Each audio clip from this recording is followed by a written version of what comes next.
Depuis 15 jours, une campagne de l'UFC Que Choisir, intitulée Ma santé n'attend pas, déchaîne les passions sur Twitter. La communauté médicale semble se déchirer entre ceux qui louent cette étude concernant les déserts médicaux et ceux qui crient au contenu purement piège à clic. À première vue, la critique semble difficile venant de l'Association de défense des consommateurs, et pourtant la colère et les critiques ne retombent pas, avec, depuis ce week-end, des accusations allant jusqu'au conflit d'intérêts. Alors notre journaliste, Héloïse Nguyen Van Bajou, s'est plongée dans la polémique et la trentaine de pages du rapport. Salut Héloïse, comment vas-tu ? Ça va, merci. Alors, est-ce que tu peux nous aider à comprendre ce qu'il en est vraiment dans tout ça, s'il te plaît ?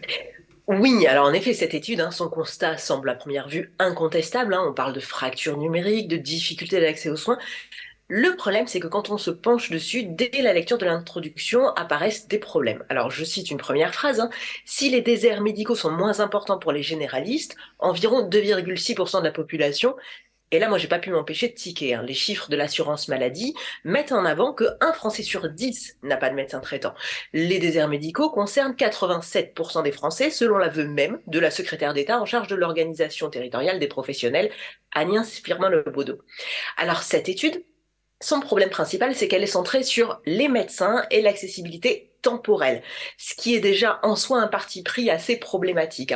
Elle ne tient pas compte des parcours de soins des usagers, contrairement aux indicateurs utilisés habituellement par les agences régionales de santé. Un exemple tout simple, les déserts gynécologiques. Alors l'étude alerte sur le fait que près de 7 patientes sur 10 résideraient dans un désert gynécologique. Ils ont pris en compte le critère de secteur 1, c'est-à-dire les praticiens qui ne pratiquent pas de dépassement d'honoraires, et les médecins disponibles dans le secteur 1 à moins de 45 minutes. Ce qui en soi est une interprétation assez contestable quand on sait que depuis 2009, le suivi gynécologique courant des femmes qui n'ont pas de problématiques particulières est fait par les sages-femmes. Alors, ce critère d'accessibilité temporelle, en soi, il est en plus assez critiquable, assez problématique en fonction de là où on habite. Par exemple, prendre 30 minutes de trajet en métro quand on habite en ville ne coûtera pas la même chose que faire 45 km à la campagne avec sa voiture. Et cela révèle qu'il y a quand même de gros travers méthodologiques dans l'étude de l'UFC Que Choisir qui propose une carte interactive de la fracture sanitaire basée sur la moyenne des praticiens par commune. Or, premier point, on sait que cette moyenne n'a aucun sens quand 95% du territoire est sous-doté. Et en plus, concernant le choix de la limitation au secteur 1, ça aurait pu avoir du sens de pointer les lieux où l'absence totale de médecins qui ne pratiquent pas les dépassements d'honoraires oblige les patients à aller payer forcément pour pouvoir se faire soigner, mais ce n'est pas ce que montre cette étude. Pas plus que le fait d'ailleurs de savoir pourquoi est-ce que les médecins sont conventionnés en secteur 2, c'est-à-dire pratiquent des dépassements d'honoraires. Et ça, c'est la principale conséquence négative de cette étude qui oppose les patients et les médecins et ne tient pas compte des problématiques que rencontrent les médecins.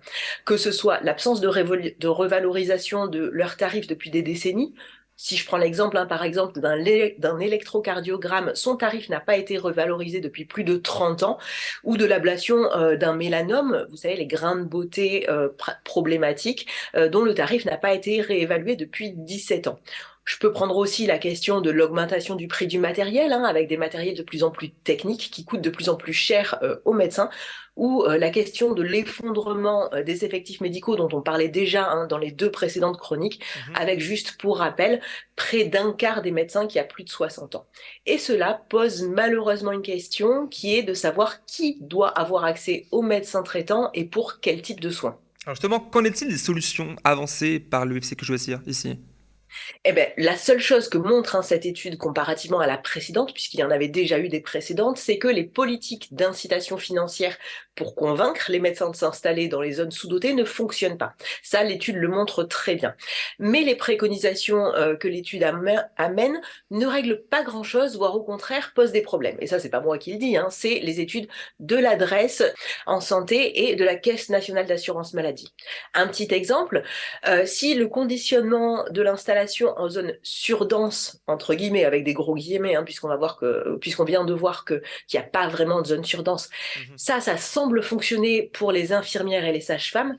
Les populations ne sont pas comparables. Elles n'ont pas la même démographie, notamment en termes d'âge, ni les mêmes attentes en termes d'aménagement du territoire et notamment sur les questions d'emploi des conjoints. De plus, les études ont montré que dans les autres professions de santé qui, elles, sont soumises à ce conditionnement d'installation, notamment, je pense aux kinés et aux pharmaciens, cela ne fonctionne pas ni en France ni même à l'étranger. Et au contraire, cette obligation d'installation pourrait amener des professionnels à démissionner, entre guillemets, c'est-à-dire ce qu'on appelle déplaquer en médecine, c'est-à-dire arrêter de travailler. Donc ça, c'est une des premières solutions avancées par l'UFC qui ne fonctionne pas. La deuxième, c'est la fin du secteur 2, donc les praticiens qui pratiquent des dépassements d'honoraires encadrés. Et cela ne fonctionne pas dans le sens où, les médecins généralistes, pratiquement, les dépassements d'honoraires ont baissé. Il y a de moins en moins de médecins généralistes qui pratiquent des dépassements d'honoraires entre 2016 et 2020. Et l'autre problème, c'est que dans un contexte de pénurie des médecins, le risque d'arrêter ce secteur 2, c'est que les médecins arrêtent le conventionnement tout simplement, purement et simplement, et se mettent à pratiquer des tarifs libres. Le prix que eux ont décidé. Et ça, évidemment, ça augmente le reste à charge pour les patients, et c'est les plus précaires qui trinquent. Alors, quelles auraient pu être les autres pistes de solutions qui n'ont pas été explorées ici par le FC, selon toi? Alors moi, il me semble qu'il faudrait prendre le problème à l'inverse. Plutôt que de parler des inégalités de santé en se posant la question du tarif des médecins, pourquoi est-ce qu'on ne se pose pas la question des tarifs de remboursement de la sécurité sociale? Et c'est d'ailleurs ce qui a été posé dans le rapport du Haut Conseil pour l'avenir de l'assurance maladie en janvier dernier, qui a proposé 4 scénarios qui vont dans ce sens, dont le scénario d'une grande sécu, ce qu'on appelle la grande sécu, avec une mutuelle obligatoire mais rattachée à la sécurité sociale, plus équitable et surtout moins cher. Ça, c'est une première piste de solution. La deuxième piste de solution, c'est le développement de toutes les initiatives qui pourraient permettre plus d'efficacité pour les médecins, c'est-à-dire de prendre en charge plus de patients. Je pense notamment au développement de l'intelligence artificielle dans le diagnostic, dans l'aide au diagnostic, l'automatisation de certaines tâches administratives, mais surtout tout ce qui pourrait permettre plus de collaboration entre les différents professionnels de santé. Et c'est d'ailleurs ce que préconise le Conseil national de l'ordre infirmier, qui met en avant l'intérêt des délégations de tâches, le fait que certains infirmiers, notamment les infirmiers en pratique avancée, puissent réaliser des tâches de suivi de patients chroniques, par exemple, mais aussi des initiatives comme les maisons médicales ou les centres de santé communautaires. Et ça vient pointer un des grands points absents de l'étude de l'UFC, c'est l'absence totale de questions sur la prévention.